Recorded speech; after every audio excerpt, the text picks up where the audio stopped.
हमारे देश को आजाद हुए 76 साल हो गए, लेकिन कई चीजों में हमको अभी आजादी नहीं मिली।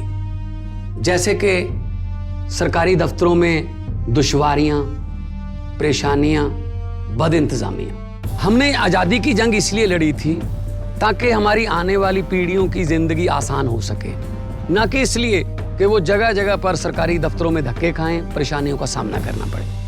शहीद आजम सरदार भगत सिंह जी के सपनों को साकार करने के लिए पंजाब सरकार ने फैसला किया है कि पंजाब के लोगों को अब सरकारी दफ्तरों के चक्कर नहीं लगाने पड़ेंगे, बल्कि सरकारी दफ्तर खुद चल के लोगों के घर पर आएंगे। अब सरकारी दफ्तरों के चक्कर काटने की जरूरत नहीं, बस डायल करें 1076 और सरकारी सुविधाएं अपने घर पर ही पाएं।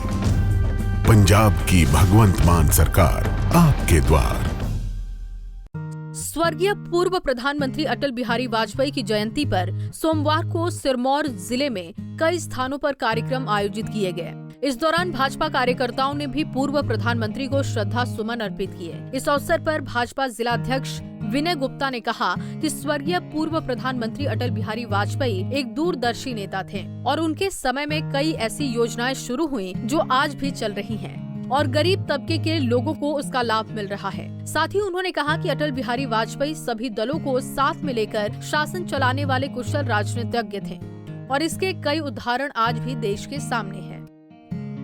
देश के पूर्व प्रधानमंत्री श्री अटल बिहारी वाजपेयी जी की जयंती है। हम सब उनको अपने श्रद्धा के सुमन अर्पित करते हैं। एक ऐसे राजनेता जो राजनीति में रहकर भी राजनीति से निर्लिप्त रहे, जिन्होंने देश को परमाणु संपन्न राष्ट्र बनाया, जिन्होंने देश के हर गांव तक सड़क पहुंचाने के लिए प्रधानमंत्री सड़क योजना बनाई, जिन्होंने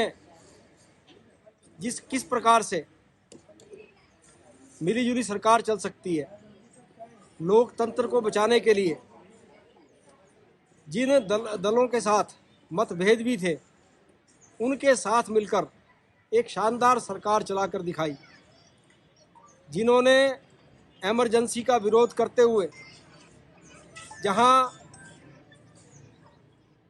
जेल में रह के यातनाएं सही, वहीं जेल में रहकर ही लोकतंत्र को बचाने की लड़ाई लड़ी और इंदिरा गांधी जी के कुशासन को उखाड़ फेंकने में महत्वपूर्ण भूमिका निभाई। ऐसे प्रधानमंत्री अटल बिहारी वाजपेयी जी थे। जहां वो एक तरह से कुशासन के खिलाफ लड़ते थे, वहीं जब 1971 में जब वो नेता प्रतिपक्ष थे, पाकिस्तान के साथ लड़ाई हुई और उस लड़ाई में वो चट्टान की तरह इंदिरा जी के साथ खड़े हुए और उन्होंने इंदिरा जी को रणचंडी की संज्ञा दी थी। ये बात हम सभी जानते हैं। किस प्रकार कारगिल के लड़ाई में वो सैनिकों के साथ खड़े रहे, पूरा अंतर्राष्ट्रीय दबाव आया, वो उसके आगे झुके नहीं। जब तक आखिरी सैनिक भारत की धरती पर रहा, उन्होंने वो लड़ाई समाप्त नहीं होने दी और देश की एकता और अखंडता के लिए वो लगातार निरंतर लड़ते रहे। वो कवि हृदय थे, वो जहाँ कोमल हृदय थे, वहीं वो देश के प्रति उनकी जो आस्था थी, देश के प्रति जो उनका प्यार था, उस समय वो कठोर से कठोर निर्णय लेने में भी सक्षम थे। ऐसे हमारे प्रधानमंत्री श्री अटल बिहारी वाजपेयी जी को आज हम अपने श्रद्धा के सुमन अर्पित करते हैं। भगवान से प्रार्थना करते हैं कि अगर कभी उनका पुनर्जन्म हो तो वो इस देश में दोबारा आएँ, इस देश की धरती को दोबारा वो अपना आशीर्वाद दें। ऐसी हमारी सबकी प्रार्थना है। हम सभी अपनी श्रद्धा सुमन अटल जी को अर्पित करते हैं। पंजाब केसरी के लिए नाहन से दलीप सिंह की रिपोर्ट। हमसे जुड़े रहने के लिए हमारे YouTube चैनल को सब्सक्राइब करें और नई वीडियो की नोटिफिकेशन के लिए बेल आइकॉन को दबाएं। अगर आप ये वीडियो Facebook पर देख रहे हैं तो लाइक जरूर करें और ज्यादा से ज्यादा शेयर करें। इसी तरह के और भी अपडेट्स के लिए फॉलो करें हमारा Instagram पेज himachal.kesri।